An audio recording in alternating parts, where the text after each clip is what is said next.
Good to see you. It's wonderful to see you as well. Happy now here. Right? Yeah, happy now here to you too. We are now here. We are here now. hmm We are. hmm So, So you said, wait a minute. So Stephanie, you said this is your first time going live in English? in English, yeah, right. Because Wow. I'm French. I'm French, but well, English is. I was born in the US, so I've got this American passport, but I hmm left when I was 5 years old, and that was a very long time ago. And Yeah. well, so although I can speak English, but it's not my first language, So Wow. Wait, so you were born in the US. Where in the US were you born? in Connecticut, Connecticut. yeah, Okay, so isn't that right by New York? it is. It is. Okay. Wow. And you left when you were 5 years old? Yeah, yeah. So, yeah, Okay. so that was a long time ago. I was born Wow. 53 years ago. Is that when you went to? I went to Paris. Okay, okay, got it, got it. Yeah, yeah. And now I live in the Caribbean, in Saint Martin Island. Saint Martin Island. Yeah, yeah. Whew. And I've seen some of the videos and pictures you put up. It looks beautiful. It is. It is. hmm So, paradise. Yeah. So how long have you been in paradise, Stephanie? Oh, well, about all my life, but in this paradise, about 10 years ago. It's hmm been 10 years now. Awesome, awesome. What would you say was the reason for your exodus or the reason for your sojourn into paradise? Well, actually, it was not really my choice at that time because we used to live in a beautiful place also in the south of France, which was really gorgeous. And but just life and opportunities, and I just came here with my partner and my kids, and we stayed. Mhm. Got it, got it. So yeah, Well, so it must have left quite the impression on you if you were to stay there. Yeah. yeah, yeah, yeah, yeah. It's a beautiful place. But no, I'm open to everything. If there's another opportunity, I will just take it also. And your family, your children, they enjoy it there as well?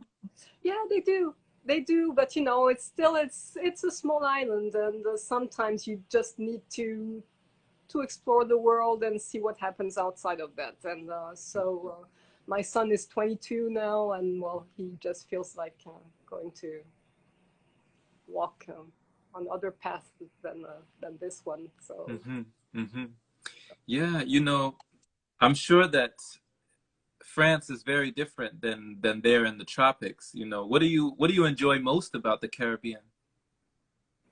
the weather, Okay. the temperature, hmm uh, the crystal clear waters, and things like that. Yeah, yeah, that's wonderful. That's wonderful. But being here for 10 years now, I kind of miss winter. Mm. I miss the cold. I miss the changes. There are no hmm changes here, and Okay. it's a bit flat. So kind of missing like the diversity or the fluctuations a little Yeah, bit. Yeah, yeah. yeah, right. Craving some change sometimes with the weather. Yeah, yeah, hmm yeah, yeah. Seeing pictures of people just in front of a fireplace and just enjoying the heat of the fire and having the snow outside and everything is so exotic for me. Oh, that's exotic. It Okay. is. So so people see you and they think, "Oh, that's exotic," but then you see them and you're like, "Oh, that's exotic." Okay, Yeah, okay. right. Wow. Wow. You're right, Stephanie. You make me think there is kind of a coziness to the cold, Yeah, when you're snuggled up next to the fire and stuff like that. Yeah. yeah, yeah, yeah, yeah. Mm. So sometimes we miss that, but well, that's okay. I cannot say I'm not fine. I'm not Mhm. happy. I am. Well, the light is on you, definitely. You look like you get plenty of sun. Yeah. Yeah, yeah, yeah, yeah, and yeah, especially we'll go further with that, but there are many interesting things going on as I did this transition into pranic life. Mm-hmm. And one of the main things that really amazed me is that, well, I used to get, the sun is very heavy here, and sometimes it, just get sunburned or just have, the skin getting red and hot and things like that. And as soon as I began this pranic process, well, I, I didn't get any sunburn, and my skin is getting tanned so quickly, and without going through this red or reddish phase. Just it's amazing. So I tested it last week. I decided just to stay under the sun as long as I could, and during noon when the sun is really heavy, nothing happens, and my skin is beautiful, and, and there's no. So yeah, that's quite magical and very. Stephanie, not only is your skin youthful, but your energy, you have a vibrancy. There's a youthful quality of just your demeanor. Just your personality is very sprightly. I enjoy it. Yeah. So, well, I don't know where Well, to. when did you first, can you take us through, when did you first discover that process, that pranic process? And it was the 21-day process? Yeah. But an easy one, just, where I was drinking all the time, and drinking some juices also, not only water. So it was very, I made it very easy because, well, I had lots of other things to do, and I couldn't put all my energy 100% in it. So so I had to do it smoothly, not. But well, I discovered that about 20 years ago. So so it took me a lot of time to go there. And well, first of all, 20 years ago, I was a raw foodist. I was eating only raw foods. And actually, I discovered that when I was pregnant with my first child, so who's 22 now, and who did the process with me, by the way. Oh, wow. Yeah. That's awesome. That's awesome. And but well, 22 years ago, so I was eating raw food, and so it's something that we were talking about in this community, that the next step was just to go on Prana. And so at that time I read Jasmine's book, and yeah, it was really appealing. But now I realized that it was really, really appealing for my ego, and because it's I'm better than everyone else if I can avoid eating. It's it was in this perspective, I think, at that point. And so, well, anyway, I didn't have the opportunity to try, and. And so it took me 20 years, 20 years thinking of it now and then, but yeah, without projecting anything. And about 2 months ago, it's my son who told me, well, that's funny, I'm watching some videos of guys just who just don't eat anymore, and looks very interesting. I said, well, yeah, of course, yeah, I know that. And so, and he, by talking about it, I just I was getting interested in it. I don't know how to say that, but yeah, it's as if I forgot that, and just by him talking to me about it, I just remember it. And so I also watched a couple of videos of all you new guys over there, because I knew only the dinosaurs of 20 years ago. So so I saw that there are plenty of new young people getting into this pranic life, and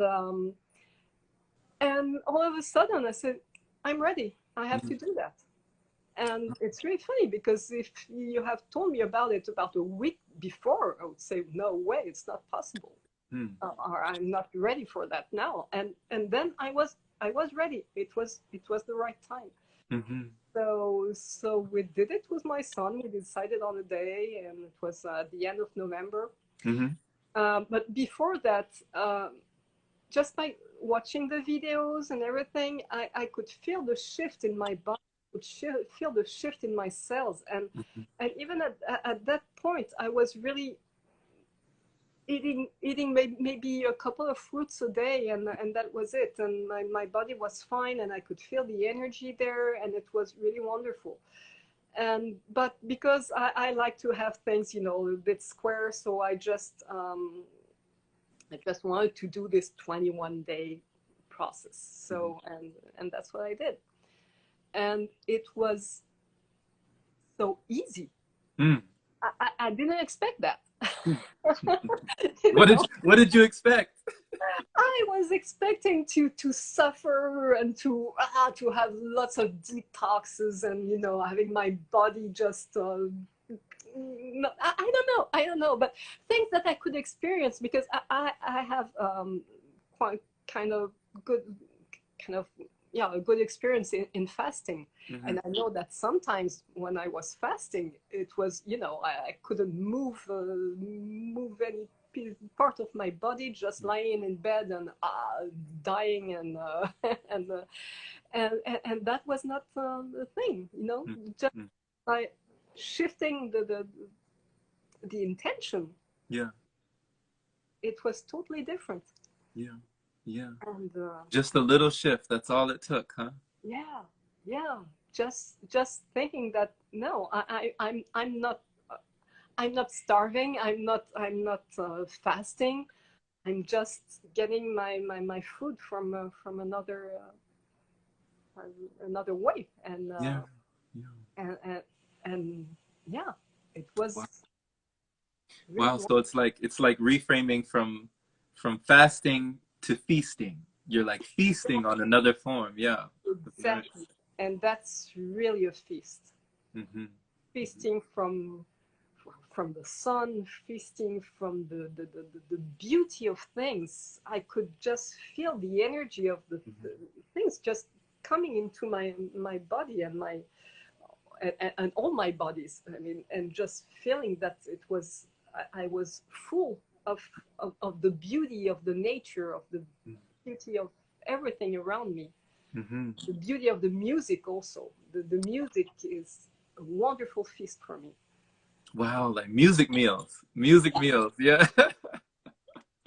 Awesome. So you said that I know you were telling me that music became nourishing, and then also, you know, beautiful sceneries and other people as well. Like, can you talk about how that felt for you to start to receive that nourishment from others? Yeah. Well, I don't know how to explain it, but just being around people. I'm an introvert. I'm not. Me too. Yeah. But I realized that just being around people, being in a community, being with people with the same way of thinking, well, more or less, it was just nourishing. It was also, I could draw so much energy from that too. And well, it's not a vampirizing people here, not at all, but just, wow, I could feel the love, all this, this love all around us, and everything melting, and I cannot explain, but it's wow. You know it when you feel it. You definitely know it when you feel it. It's like you said, you're not draining anyone's energy. No. It's like an energy exchange. You're exchanging energy with someone. You're able to be in their field, and they're able to be in yours, and it's a healthy exchange. It's like connection, nourishment, you know? Yeah. Wow, that's beautiful. That's beautiful. So it's so marvelous just to discover that. And you know, each day I was just waking up and saying, so what's next? What am I going to discover today? Well, I'm still like that, but it was really intense during those 21 days. Yeah. When every day is new, like a surprise around every corner. So your son brought it back to your awareness. Okay.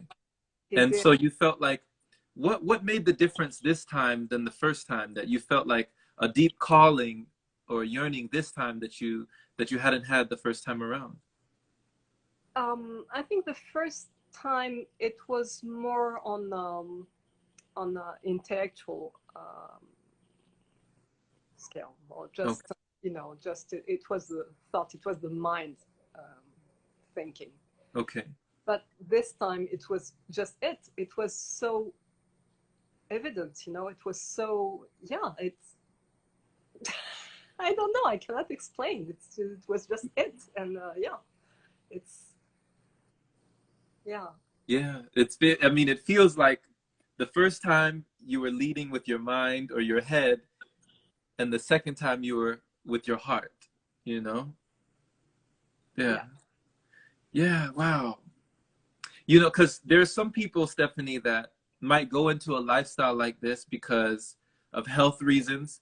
You know, maybe they have a chronic illness or something that's, you know, putting them in a state where they feel like they have nowhere else to turn and they want to do something drastic to have a change on their life. Or some people are inspired. Some people are desperate. What do you feel like was your state of being when this found you? Hmm. I was not desperate. I was not trying to find a solution for anything. Mm-hmm. Um, I think it's just the next step into Mm. my spirituality. Mm. Actually, yeah, because it has nothing to do with the body. It has nothing to do with the, yeah, it's just, as you say, it's just the heart. It's a heart calling, and Mm-hmm. you cannot say no to your heart. Mm. You can try. You can try, yeah. Usually you get into lots of trouble, but Wow. Wow. I love that. I love that. So, what do you feel like have been some of the cravings and addictions that over the years you've battled with? well, I don't know. I think it may be a little bit too soon, you know, because yeah, that was just last month. I mean, Mm-hmm. it's but yeah, what I really really could put my finger on the fact that every craving is comes from an emotion. Mm. Every sensation that you can have, even those hunger sensation that we have, you know, having the stomach just feeling empty and things like that. Mm-hmm. I could feel the emotion which was behind that. Mm. And just realizing that it has nothing to do with something physical, it has nothing to do with hunger. Mm. It's only an emotion that needs to be addressed and that needs to be seen. And so during this process, I had so many flashbacks from my childhood. You Mm-hmm. know, and just things that I didn't remember at all when I was 3 or 4 years old, and being on the seated and at the family table in the kitchen, and, having my mother telling me that she did, so that she cooked this for me, and so I have to eat it, and things like that, you know, and having even the sensation of eating and crying at the same time. Oh. Had that coming back and said, wow, yeah, so how can you eat and and cry at the same time? I mean, it's but this is really something that came up. And so a lot of things that from my relationship Mm. with food just came back. And Yeah. you know, being so having to please my mom, having to be a good girl who eats well, because if you eat well, you're a healthy girl, and Mm. good, and blah blah blah and things like that. And yeah, so I had all these emotions and all those beliefs that Mm-hmm. I cannot be loved if I don't eat. Mm. All those things came back, and so yeah, it was quite a big amount of of things that had to be seen, and to go away. So so Wow. that was amazing. Wow. Thank you for sharing that, Stephanie. Like, I really appreciate, you know, that vulnerable share and just talking about your past and the history and your relationship with food And that's so deep, like the belief that you cannot be loved, you know? And like you said before, it's sometimes it's like we eat our emotions, the things that are trying to be released, to be loved, to be acknowledged, to be seen, to be heard. And what were some of those emotions that you released as well? Because I remember you telling me that there were times that you remember anger and sadness were like two emotions that started to be released. How did that happen for you? Well, I think I don't, because now it's a bit blurry, but I think these especially came after Okay. when I at the end of the 21 days. Well, for a couple of days, I was just like, oh, and what am I going to do next? You know, it's I didn't know where I was going, but I was craving first for sauerkraut. Mm. So, well, I ate some, but what I ate was not the fresh one. It was cooked one, and really, no, but I didn't want the fresh. I wanted the cooked one, and I think it had to do with some childhood memories also. Mm. Okay.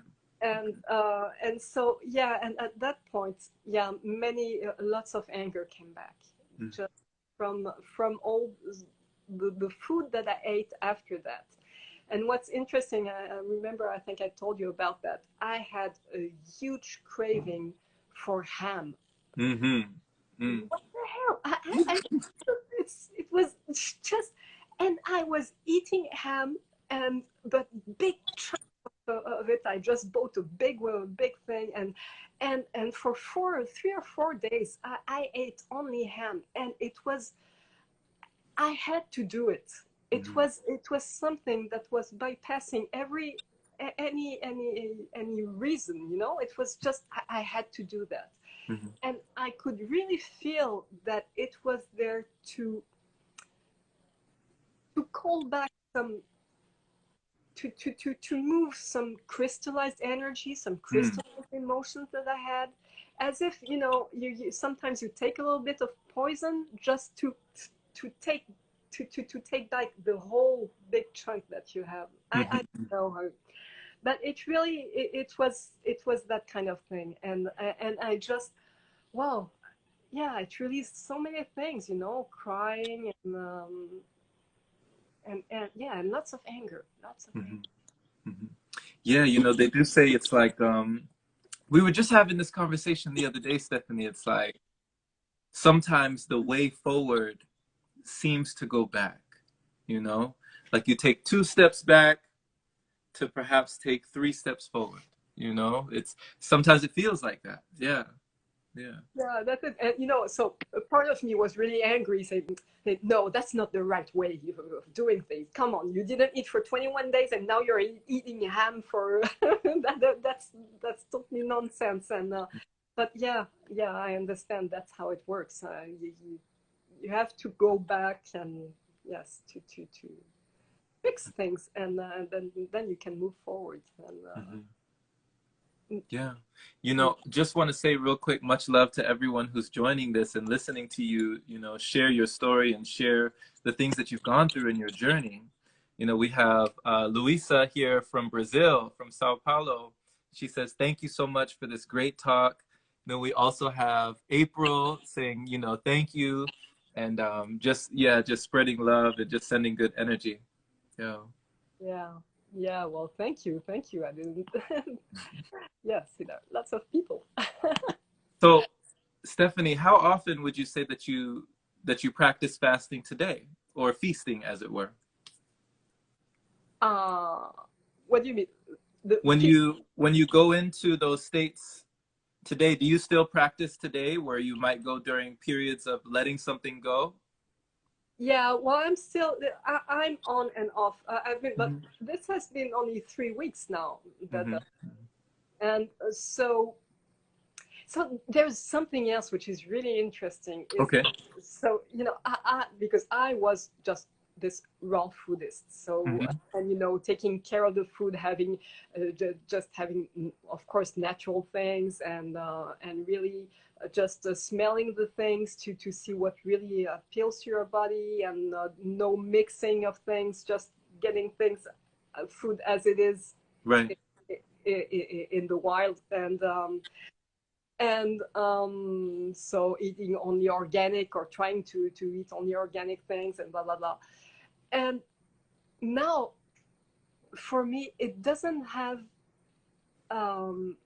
any importance to know the value of or the cleanliness of the food that I'm eating, because I realize that the food is not nourishing me anymore. I don't need the food to nourish me. I don't need. Of course, it's better to have to have, I don't know, organic apple juice or whatever, but if it's not, it's okay, because my intention in drinking this apple juice will not be to nourish my cells or nourish my body, because prana is here for that. Prana is taking care of everything. So all those things, I don't care anymore, because I know it's just going to pass. It's entering my body. It's giving some pleasure, or it has a function. It's here, well, maybe to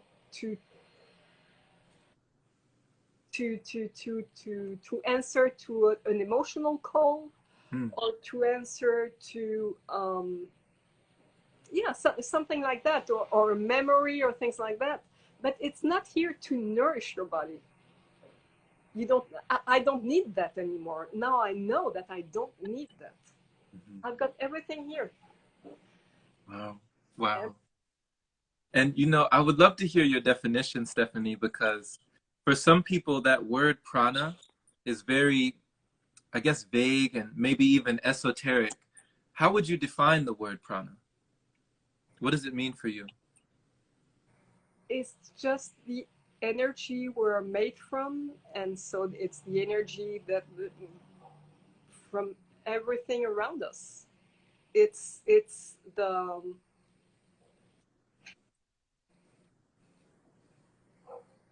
matrix.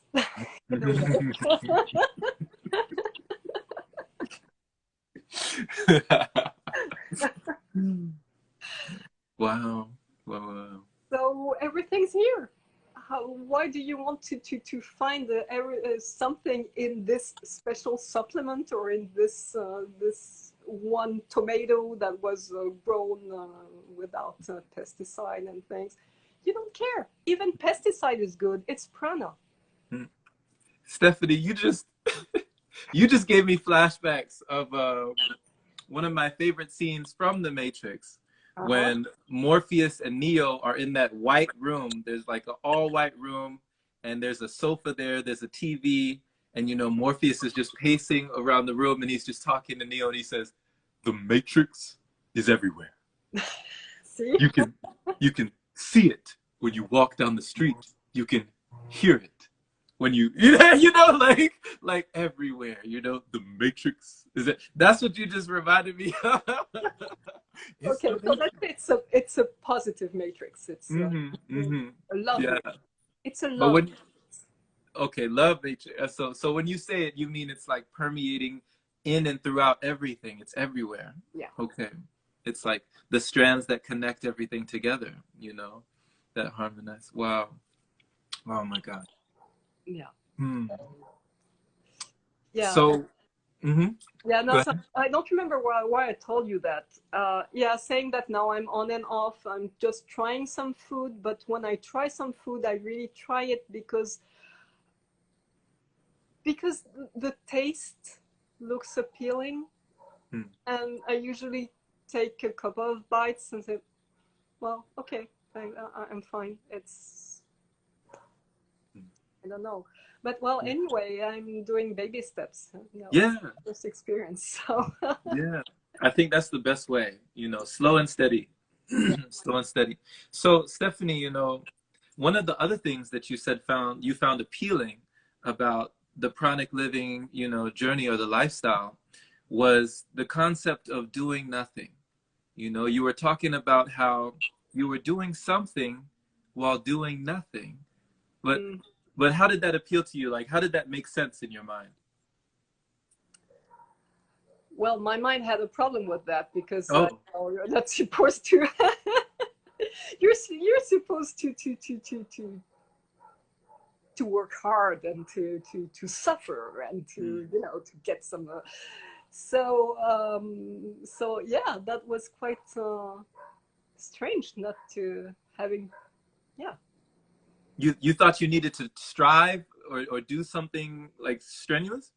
I thought so. I Hmm. thought so, and I thought that that process was going to be very hard, and it was not. You know, the universe just showed me that that yeah, just sit back and relax, and everything's taken care of, Rose, and wow, wow. And it changed so many things in my way of seeing life and of not only for eating or not eating. It's just yeah. Yeah. I gained so much confidence in life and confidence in the universe that I knew intellectually that the universe would provide me everything that I need, blah blah blah. But now I really, yeah, I really had to experience it. Wow. So you're saying like before the concept of the universe providing all that you need, that was more of an idea, and then when you went into this experience, it became more of an experience. You knew it on the experience level. Yes, exactly, Okay. Okay. exactly. Wow. So Stephanie, what was your initial resistance, I guess, to that level of relaxation?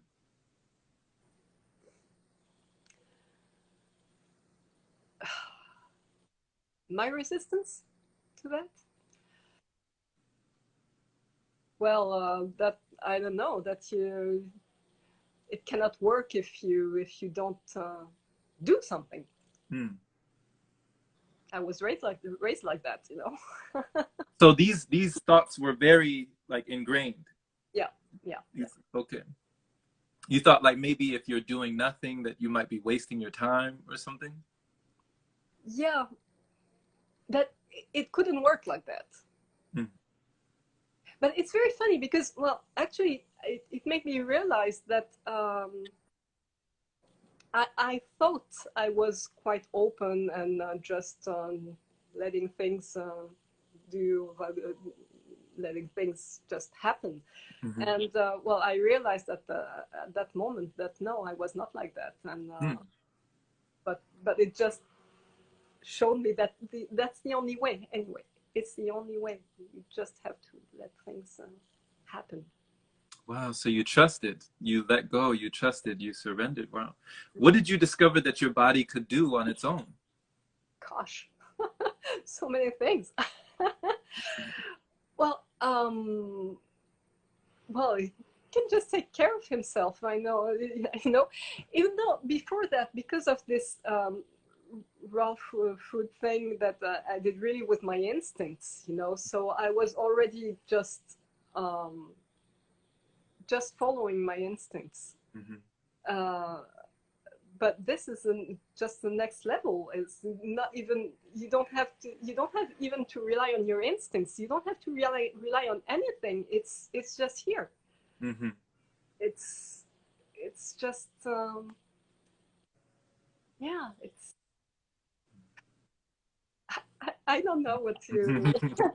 Yeah, you bring so many questions to my mind. I love speaking with you. You know, it's like when you talk about our instincts, because do you believe in intuition? Of course I do. Yeah. So is your what would you say is the difference between instincts and intuition? Because there are things that we rely on. So what would you say are the difference? Well, for the instincts that I refer to, it's really something that, for example, you smell a fruit and your body will tell you if your mouth gets watery or things like that. That would say that that your body needs it. You Mm-hmm. know, it's more this. Um, it's a kind of tool. Um,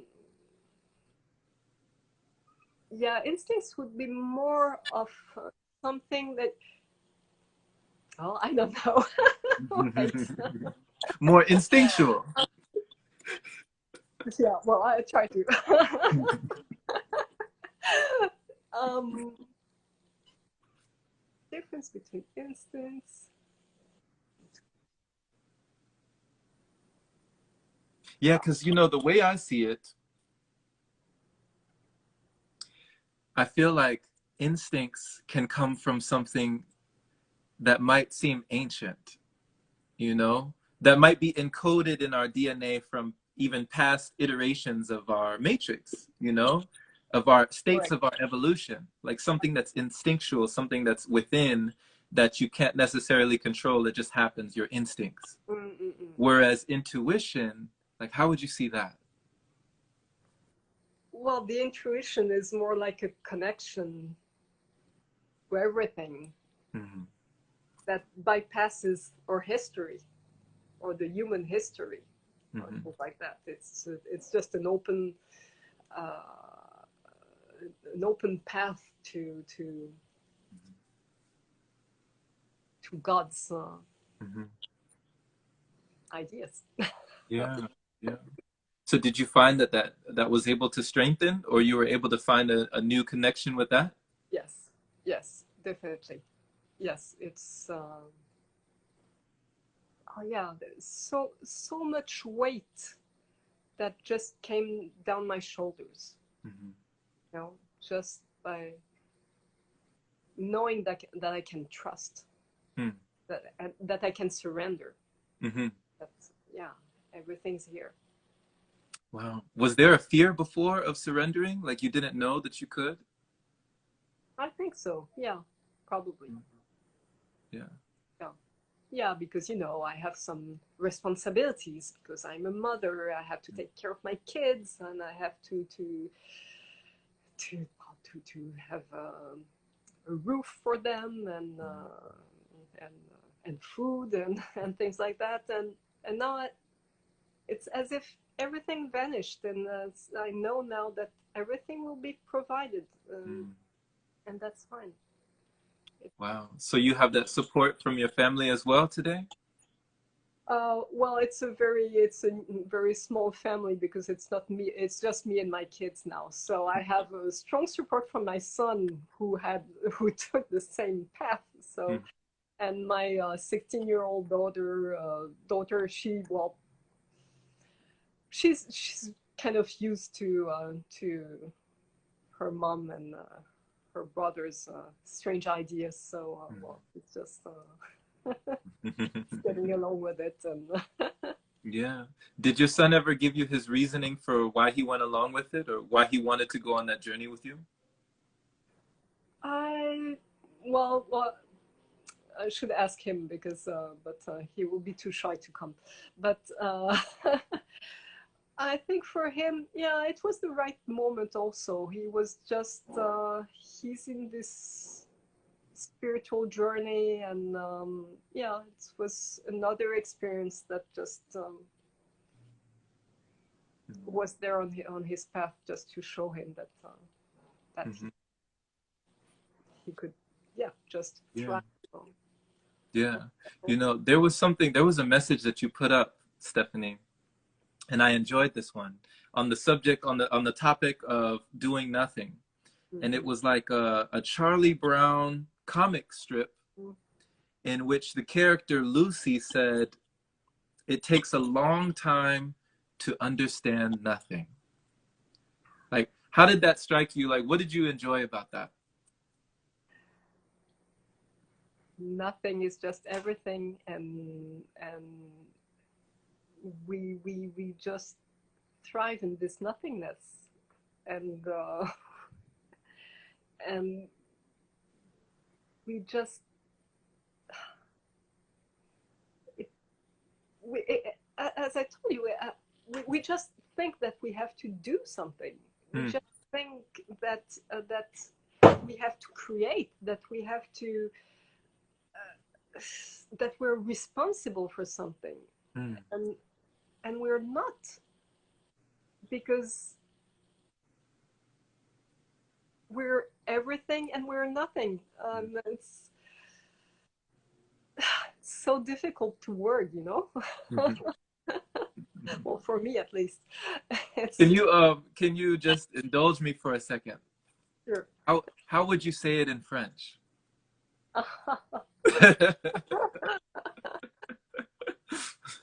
Well, that's thank you, because yeah, it may be easier, but I don't want to go that path. No. Understood, you know. I just wanted to hear. I wanted to hear. I mean, I love the sound. You know, the sound. Okay. Yeah. So, le rien et le tout sont la même chose. Everything and nothing is the same thing. And Merci. Merci beaucoup. Merci beaucoup. So there's a couple of things in your bio that I enjoyed, Stephanie, and one of them said, face your shadows, and another one said, contact your sovereignty. So for you, what does it mean to face your shadows, and what does it mean to contact your sovereignty? Okay, so facing your shadows is just, we are full of memories, we're full of emotions, we are full of suppressed emotions, we're full of wounds, if we believe we have that. And the only way to get rid of that, the only way to get free of everything, is just to face it. If you sweep everything under the carpet, it will always stay there, even though you don't see it. It's still in your house. Right. And so you just have to take everything off and just face it. Once you face it, it can go away. And it's pure magic. But you have to do it, and that's sometimes it's very difficult, because one of my main thing, what I enjoy doing is I'm a holotropic breathwork facilitator. Do you know that? I didn't know that. Oh, so you didn't know that I was a facilitator, or I didn't know you were a facilitator. Yeah, that's powerful. That's powerful breathwork. Yeah, it's powerful. It's really, and yeah, and that's it. You know, in those sessions, you really face sometimes very, very difficult material, very difficult things, and but once you get through it, you know, we say the only way out is through. You have to go through it, and so that's what I mean when I say, you know, face your shadows. You have to go through it just to get free of it. Wow. How long have you been facilitating, Stephanie? Well, it's been only I had this, I certified about 3 years ago now. Yeah, 3 years ago. But I have been breathing like that for 15 years. Yeah. Wow. I can only imagine. Oh my gosh. So, like, what are some of the transformations that you've seen through some of the people that you facilitated? Well, it's just, I will not talk about other people's. I will talk about mine. Right. We can go ahead. We'll stay with you. I just find it fascinating, but yeah. Well, you know, one of the main things for me was relieving my birth. Okay. Relieving from lots of time, but from very different angles, different perspectives, and just realizing that I was my birth was induced, so I didn't decide about anything in that. It's just my mom's doctor who told her that yes, October the 16th at 1 p.m. it will be fine, and that's it. So for my mom, she said for her it was a wonderful birth, because she got this epidural, and she didn't feel anything, and it was really fantastic, and the best day of her life and everything. For me, it's been the worst event of my life. Really, it's the worst thing that ever happened to me was my birth, because it was so, no, I wouldn't say traumatic, but yeah, it was, because I wasn't expecting that. I wasn't ready. It was 2 weeks earlier than my due date, so I wasn't ready for that, and that was so violent, so hard. And so this is one of the things that I discovered, is that my mother's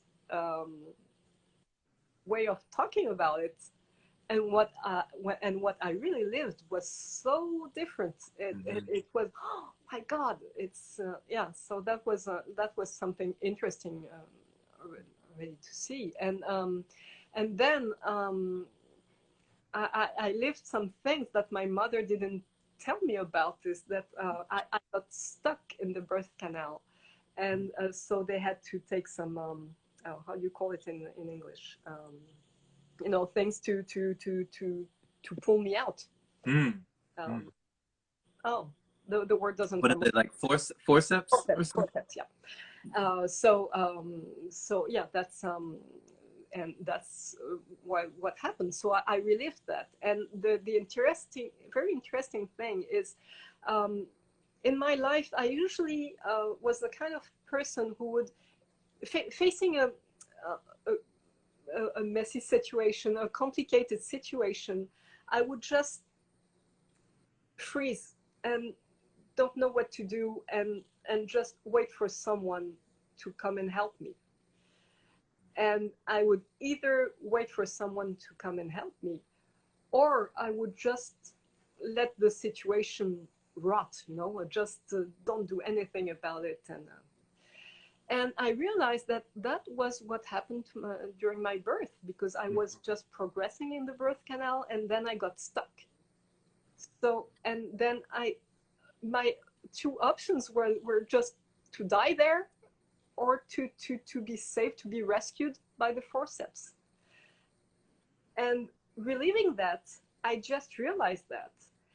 And so on the next session, I had the exact same situation where I was progressing into the birth canal and got stuck, and then realized that I had everything in me. I had the power to change that and to get out by myself. And so that's what I did, and it was really very energetic, and lots of body expressions and things. And I got out by myself, and this changed all my life afterwards. Is that now I know that I can do it. I don't have to wait for someone to rescue me. I can just do things. And so it shifted my whole life. Wow. How empowering. How empowering is that? Oh my gosh.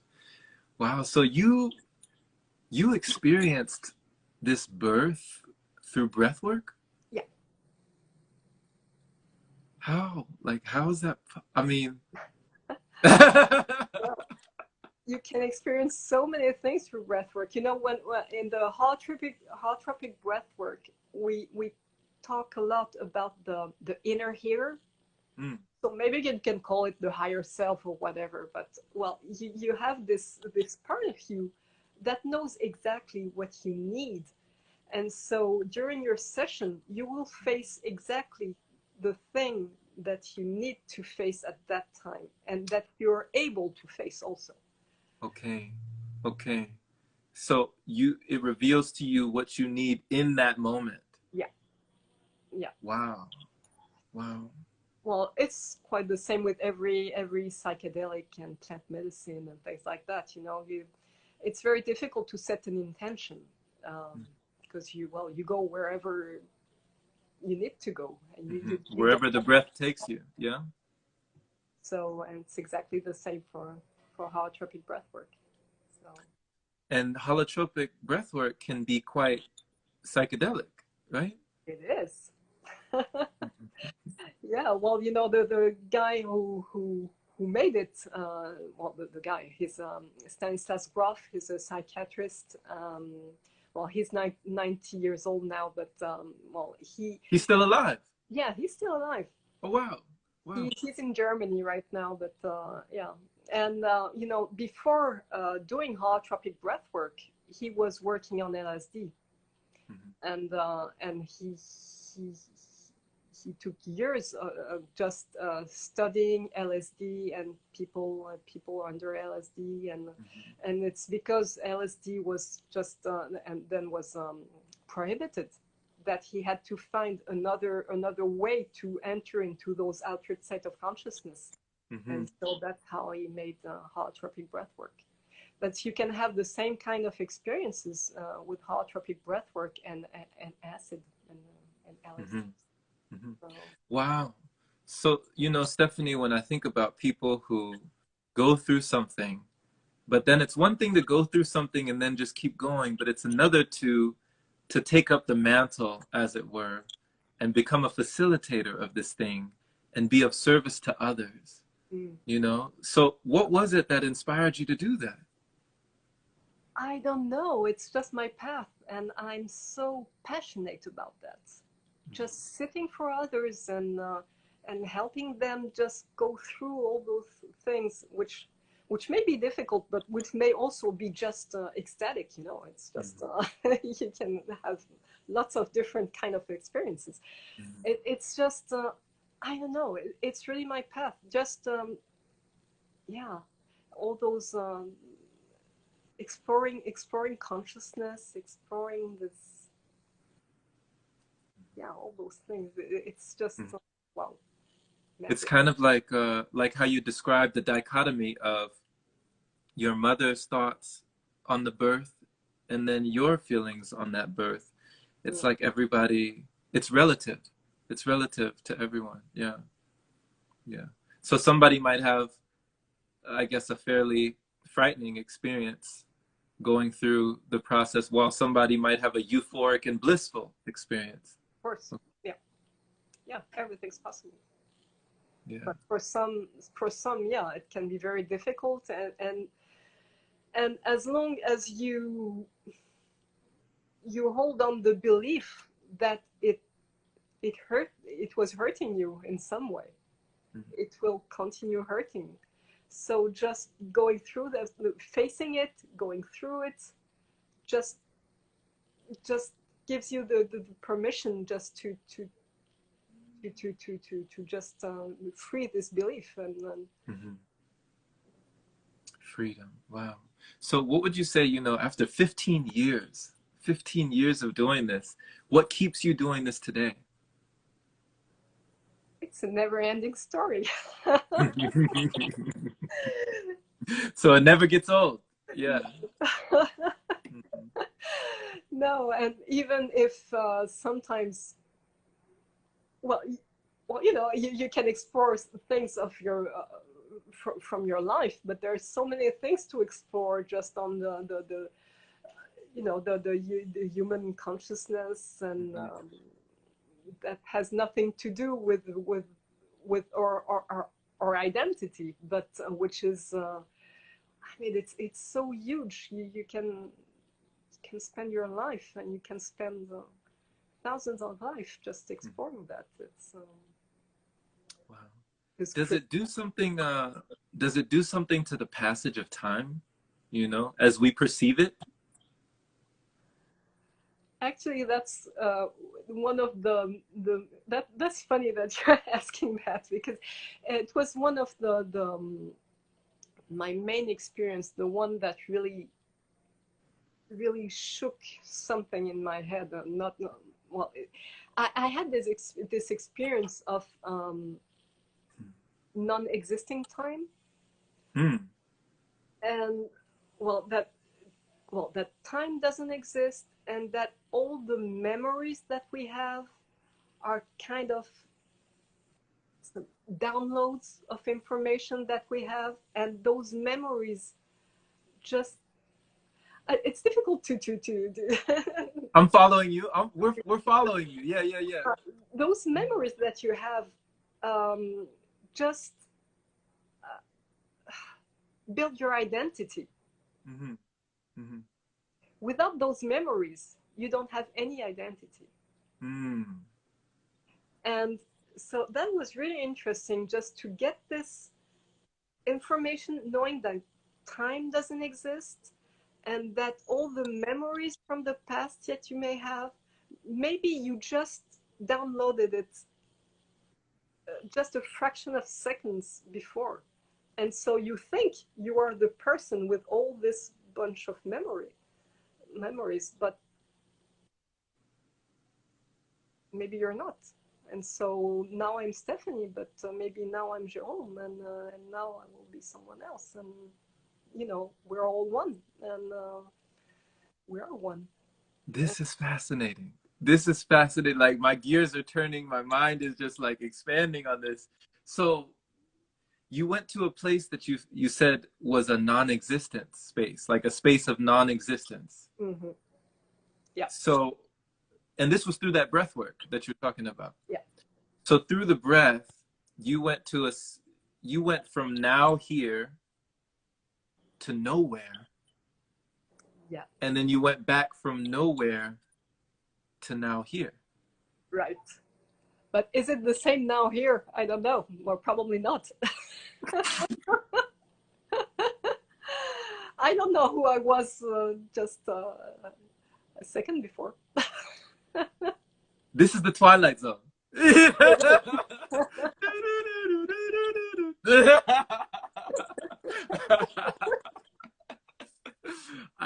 Oh my gosh, this is just, it's so nourishing just speaking with you. And, you know, before we go, I want to ask you, Stephanie, because you talked about facing your shadows, but what does it mean to contact your sovereignty? Once you face your shadows, once you realize that you are not the story of your wounds, that you're not the story that you have in your mind of who you are, then you can be sovereign. Just have to release all those things, all this stuff about yourself that you think you are. And yeah. Wow. So we can easily move forward when we release or let go of what's holding us back. You know? Right. Absolutely. Oh my gosh. Thank you so much. Thank you for your time. Thank you for your presence. Thank you for your love. Thank you for your energy. Thank you for exchanging this with me and with us, with everyone watching. And yeah, this has been a joy. Thank you. Well, thank you for initiating that. And you know, I was quite nervous because my English and everything, but yeah. So Stephanie, you know, for anyone watching, even if they're on the replay here and they would like to know what services you might provide, what are some of the services that you provide for people? So, well, there are different things depending if you're here on the island or not. Here on the island, I provide this holotropic breathwork experience. So it can be group settings or also one-on-one. Holotropic breathwork can only be well, you have to do it with a facilitator, because sometimes you face really, really deep things, and you need to have someone who knows how to handle it around. But then online, I also offer some other kind of breath work, which is just, well, it's 1 hour session. Well, it's inspired by holotropic breathwork, but it has nothing to do with that. So we cannot say it's holotropic breathwork at all, because but let's say it's breathing and music, and it's shorter. It's a 1 hour session, and so I can also I do some group sessions, but also one-on-one online with that. That sounds very appetizing. You know, you get the air appetizer with the breath buffet, and then you get the music meal, and you combine them. Yeah. Right. And I really enjoy that. I really enjoy sitting for people now because of the music, because it's so nourishing for me just being in the surrounded by this music. But well, so I'm doing that, but I also do some one-on-one sessions of what I call psycho energy. Mm. It's where I go I can feel in the people's energetic energetical structure, Mm-hmm. what's going on, and if they have some knots somewhere, and things that are stuck, and Mm-hmm. just by going and seeing where it comes from, well, we can just I can just put the finger on things, on events that happened in this life, in previous, in parallel lives, or previous Mm-hmm. lives, or other things, or ancestral things, just here, and just by talking about it, and just having it coming back to the consciousness of the person, Yeah. it just fades away. And so yeah, so I'm giving some sessions like that also on Zoom. Nice. Nice. Well, thank you so much for being in service. And Stephanie, do you allow people to reach out? Where's the best place for people to contact you? Instagram Okay. is yeah. I don't have any website for the moment, so Instagram is the easiest way. So I know that everything is in French on my bio and everything, but you can reach out in English, and there's no problem. I can.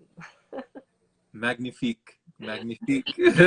Oh, so I see that maybe we could have done that in French. You're fluent, right? No. No, no. I just a few things here and there, you know. Yeah, yeah, yeah. Very good accent. But you're inspiring me to travel. You know, that's definitely on my list. I've never been there before. Yeah. Okay, so well, first come to the Caribbean. It's not very far. Yeah. So wonderful. Thank you so much once again. And Thank you, yeah, Gerald. I look forward to seeing where your journey goes from here. Yeah. Yeah, me too. Mhm. And yeah, well, thank you so much for initiating this live, and yeah, Yeah. very My happy. pleasure. And All right. and and thank you for being who you are. I really enjoy watching your videos and your beautiful, loving energy. It's My pleasure. My pleasure. okay. All right. Well, Take care. Take care. take care too. Thank you, Bye. everyone, and see you.